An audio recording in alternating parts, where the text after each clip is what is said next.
जो 30,000 page file किए गए हैं, ये 30,000 पेज के अलावा 1 लाख पेज ईडी के दफ्तर में जो हमारी बेगुनाही के सबूत है, उनको कोर्ट के सामने नहीं लाया गया।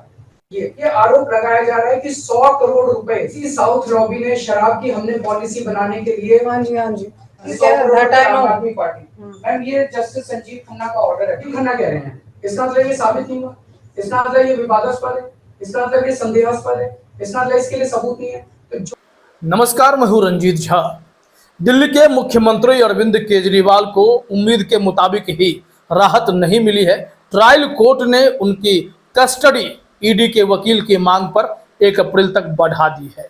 लेकिन इस दौरान आज कोर्ट रूम में अरविंद केजरीवाल का एक अलग अंदाज देखने को मिला। वो अपनी पैरवी खुद ही करने लगे और ईडी के वकील ASG SV राजू का पसीना छुड़ाने लगे। उन्होंने इतने धाकड़ दलील दिए जैसे कि अभिषेक मनु सिंह भी देते हैं। ठीक उसी तरीके से अरविंद केजरीवाल ने ईडी के वकील की और ईडी के करतूतों की धज्जियां उड़ाकर रख दी। और उन्होंने जैसे ही इस तरीके से ईडी को घेरा और शराब घोटाले को लेकर सनसनीखेज आरोप भी लगाने शुरू कर दिए तो कान दिल्ली तक खड़े हो गए। प्रधानमंत्री नरेंद्र मोदी का एक ट्वीट आया।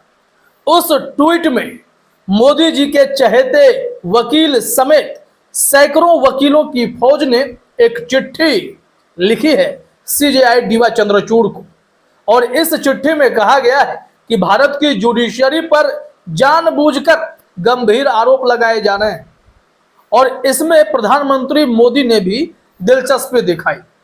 दरअसल यह मामला कुछ इस तरीके से है कि देश से लेकर विदेश तक में इस वक्त भारत की कानून व्यवस्था और उसकी निष्पक्षता पारदर्शिता को लेकर सवाल खड़े हो गए। जुडिशरी पर आक्षेप लगाए जाने लगे हैं। और ऐसे में भारत में जहां वकील से लेकर जज तक ईडी की मनमानी पर और जुडिशरी से आ रहे फैसले पर सवाल खड़े कर रहे हैं, तो वहीं दूसरी तरफ आपको बता दें कि प्रधानमंत्री नरेंद्र मोदी अपने चहेते वकीलों के साथ खड़े होकर जुडिशरी पर लग रहे आरोपों का बचाव करने के लिए सामने तो आ गए, लेकिन उन्होंने कांग्रेस पर निशाना साध दिया, जिसके चलते कांग्रेस की तरफ से ऐसा पलटवार हुआ, ऐसी धज्जियां उड़ाई गई कि प्रधानमंत्री मोदी दोबारा शायद ही इस विषय पर ट्वीट कर पाएंगे। हम आपको दिखाते हैं कि कांग्रेस के राष्ट्रीय अध्यक्ष मल्लिकार्जुन खड़गे ने भी मोदी जी को करारा जवाब दे दिया है। क्या क्या रिपोर्ट में है वो निश्चित तौर पर आप जानना चाहेंगे, लेकिन उससे पहले केजरीवाल ने कोर्ट रूम में क्या किया, ईडी की क्लास कैसे लगा दी, वो देखना जरूरी है। तो चलिए जरा अपने स्क्रीन पर आप देखिए केजरीवाल ने कोर्ट रूम में क्या कुछ कहा, फिर हम आएंगे मोदी जी के उस दुखनामे पर। मेरा ये केस 2 साल पहले से 1.5 से पौने 2 साल से चल रहा है। 17 अगस्त को 2022 को CBI की पहली केस फाइल हुआ था और 22 अगस्त 2022 को PCIR फाइल हुई थी ईडी में। मुझे गिरफ्तार किया गया है। ना तो किसी कोर्ट ने मुझे दोषी करार दिया है, ना मेरे ऊपर कोई मुकदमा चला है, ना मेरे ऊपर कोई आरोप तय हुए हैं, ना मेरे ऊपर कोई आरोप लगे हैं। अभी तक इस केस में CBI 31,000 पेज फाइल कर चुकी है कोर्ट में और 294 विटनेसेस को एग्जामिन कर चुकी है। ईडी लगभग 162 विटनेसेस को एग्जामिन कर चुकी है और 25,000 पेजेस फाइल कर चुकी है। इन सारे विटनेसेस और सारे कागजों को मिला के मुझे क्यों गिरफ्तार किया गया है? दैनिक भास्कर ने लिखा है केजरीवाल ने खुद कोर्ट में बोलना शुरू किया। केजरीवाल कहते हैं, मैं ईडी अफसरों को धन्यवाद कहना चाहता हूं, ये केस चलते चलते 2 साल हो गए हैं। मेरा नाम सीधे सीधे 4 स्टेटमेंट्स में आता है, वो मैं आपके सामने रखने की इजाजत चाह रहा हूँ। तो मेरा चार्ज क्या आता है? पहला, सी अरविंद मनीष सिसोदिया जी के सेक्रेटरी थे।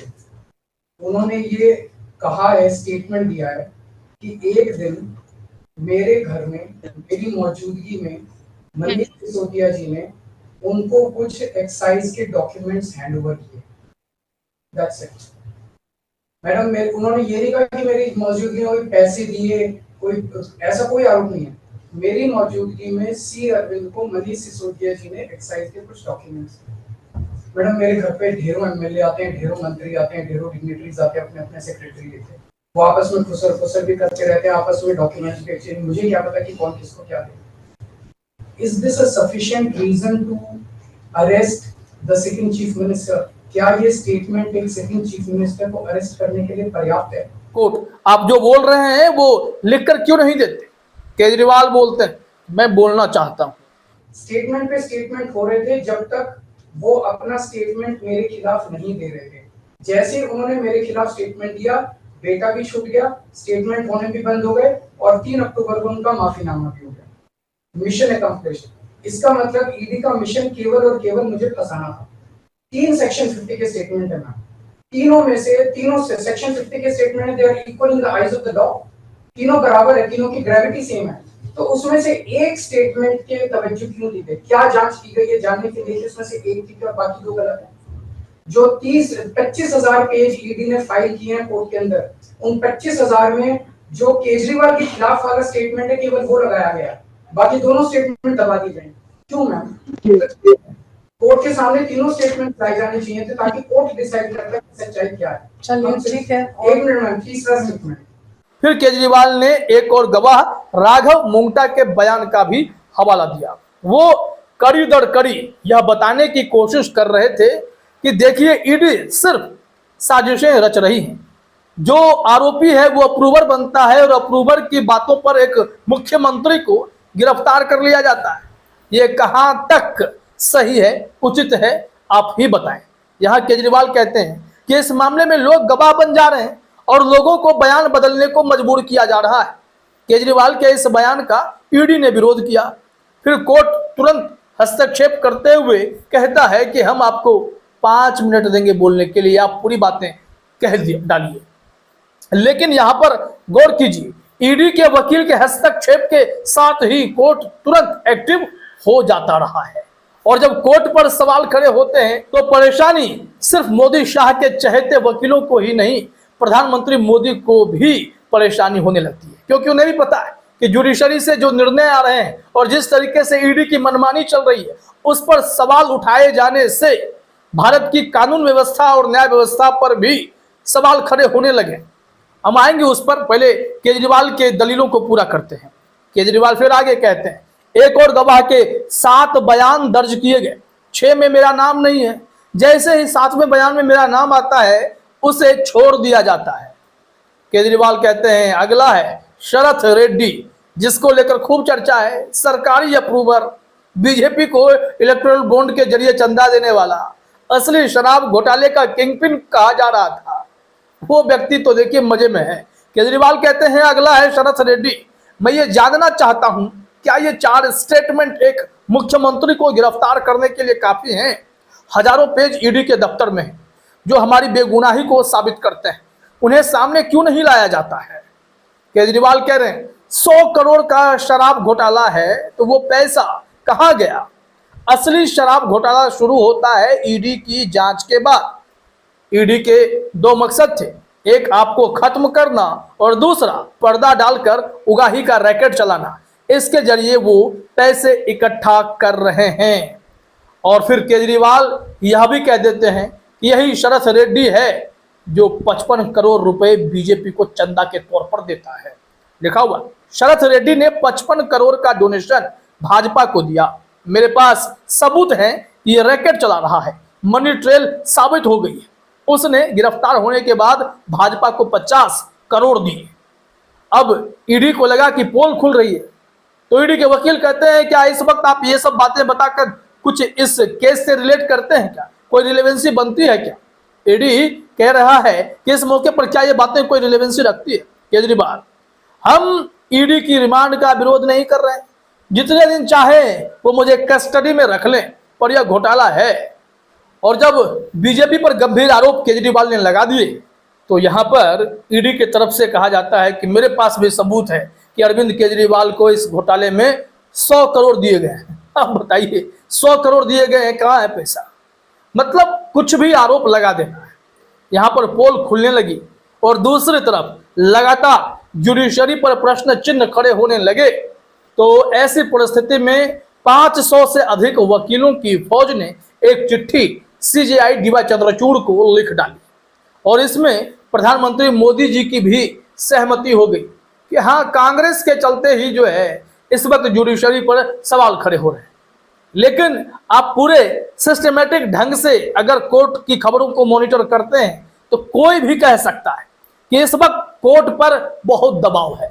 जस्टिस संजय किशन कौल जब रिटायर हुए तो उन्होंने बीबीसी से कहा था कि जब बहुमत की सरकारें आती हैं तो जुडिशरी पर पुशबैक बढ़ता है और जब बहुमत की सरकार नहीं होती है तो जुडिशरी सरकार पर हावी रहती है ताकि वो गलत ना करे। लेकिन इस वक्त सरकार के पास बहुमत है, जुडिशरी कुछ भी करे, सरकार जब चाहे अध्यादेश लाए चीजों को पलट दे। अब जो चिट्ठी भेजी गई उसमें क्या कहा गया है वो हम आपको बताते हैं। सीजेआई डीवाई चंद्रचूड़ को 600 से ज्यादा वरिष्ठ वकीलों के लिखे पत्र पर पीएम नरेंद्र मोदी ने भी अपनी प्रतिक्रिया दी। उन्होंने गुरुवार को कहा, दूसरों को डराना धमकाना कांग्रेस की पुरानी संस्कृति है। करीब 50 साल पहले उन्होंने बेहतर न्यायपालिका की बात कही थी। पीएम मोदी ने कहा कि वे बेशर्मी से अपने स्वार्थों के लिए दूसरों से प्रतिबद्धता चाहते हैं, लेकिन राष्ट्र के प्रति किसी भी प्रतिबद्धता से बचते हैं। कोई आश्चर्य नहीं कि 140 करोड़ भारतीय उन्हें अस्वीकार कर रहे हैं। हुआ क्या है? हरीश साल्वे को तो आप जानते हैं, भारत के पूर्व सॉलिसिटर जनरल रहे हैं। इन पर भी घोटाले के आरोप लगे। किसी केस में इनका नाम आया, पनामा पेपर लीक केस में नाम आया था। अब हरीश साल्वे जो इस वक्त one nation one election committee के मेंबर बनाए गए, वही मोदी जी के चहेते वकील हैं। उन्होंने ही अपने नेतृत्व में पत्र लिखवा दिया है। यहाँ कहा गया है, दरअसल देश के पूर्व सॉलिसिटर जनरल हरीश साल्वे समेत 600 से ज्यादा वरिष्ठ वकीलों ने सीजेआई डीवाई चंद्रचूड़ को चिट्ठी लिखी है। इसमें कहा गया है कि न्यायपालिका खतरे में है और इसे राजनीतिक और व्यवसायिक दबाव से बचाना होगा। इसमें वकीलों ने दलीलें यह दी हैं। सीजेआई को चिट्ठी से यह अवगत कराया है कि जब राजनेताओं के भ्रष्टाचार का मामला आता है तो कुछ वकील दिन में कोर्ट में दलीलें देते हैं और शाम में मीडिया से बातचीत करके जुडिशरी पर आरोप लगा देते हैं। इतना ही नहीं, उन्होंने अपने हिसाब से जितने नमक मिर्च लगाने थे लगा डाले। लेकिन जुडिशरी पर वाकई में क्या दबाव नहीं है, यह देश का हर नागरिक बता सकता है कि इस वक्त फैसले किस तरीके से आ रहे हैं और यह सवाल लगातार पूछे जाएंगे। इसमें अगर 600 वकील की फौज खड़ी हो जाए, प्रधानमंत्री मोदी का साथ मिल जाए, तो क्या अगला मकसद यही होगा कि जुडिशरी पर बोलने वालों को भी गिरफ्तार कर लिया जाएगा? कोशिश तो वही है। खड़गे साहब ने ऐसे मामले में प्रधानमंत्री मोदी को करारा जवाब दे दिया है। उन्होंने क्या कहा है जरा देखिए। खड़गे का पीएम को जवाब, आप संविधान को चोट पहुंचाने की कला में माहिर। नरेंद्र मोदी के कांग्रेस पर आरोप लगाने के बाद पार्टी अध्यक्ष मल्लिकार्जुन खड़गे ने जवाब दिया। खड़गे ने सोशल मीडिया एक्स पर लिखा, आप मोदी जी न्यायपालिका की बात कर रहे हैं। आप ये कैसे भूल गए कि आपके ही शासनकाल में सुप्रीम कोर्ट के 4 जस्टिस को प्रेस कॉन्फ्रेंस करनी पड़ी थी। उन्होंने लोकतंत्र के विनाश के खिलाफ चिताया था। बाद में उनमें से एक जस्टिस को आपकी सरकार ने राज्यसभा के लिए नॉमिनेट किया। खड़गे ने आगे लिखा, आप भूल गए कि आपकी पार्टी ने मौजूदा लोकसभा चुनाव के लिए पश्चिम बंगाल में एक पूर्व हाईकोर्ट जस्टिस को मैदान में उतारा है। उन्हें यह उम्मीदवारी क्यों दी गई? आप ही राष्ट्रीय न्यायिक नियुक्ति आयोग लाए जिस पर सुप्रीम कोर्ट ने रोक लगा दी। मोदी जी, आपकी तरफ से एक के बाद एक संस्थानों को झुकाने की कोशिश की जाती रही है। इसलिए अपने पापों के लिए कांग्रेस पार्टी पर दोष मढ़ना बंद करें। आप लोकतंत्र से छेड़छाड़ करने और संविधान को चोट पहुंचाने की कला में माहिर हैं। खड़गे साहब ने धज्जियां उड़ाकर रख दी। क्या कमाल का जवाब दिया है कि आपके इस ट्वीट से हम घबराने वाले नहीं हैं, जो सच है वो बोलते रहेंगे। तो कुल मिलाकर एक तरफ अरविंद केजरीवाल खुद वकील बनकर अपनी दलीलें रखने लगे, अपनी पैरवी खुद करने लगे, तो दूसरी तरफ इन सब से घबराहट में आकर मोदी शाह के चहेते वकीलों की फौज ने एक चिट्ठी सीजेआई साहब को लिखकर यह बताने की कोशिश कर दी कि भाई सब कुछ खतरे में। जुडिशरी पर विपक्ष ने निशाना लगाना शुरू कर दिया है, सच्चाई दिखाने लगा है विपक्ष। तो ऐसे में अब इन्हें रोकिए। मोदी जी तुरंत साथ खड़े हुए और यहाँ खड़गे साहब ने उनकी क्लास लगाकर रख डाली है। फिलहाल इस वीडियो में इतना ही। आप सभी का हमसे जुड़ने के लिए बहुत बहुत धन्यवाद।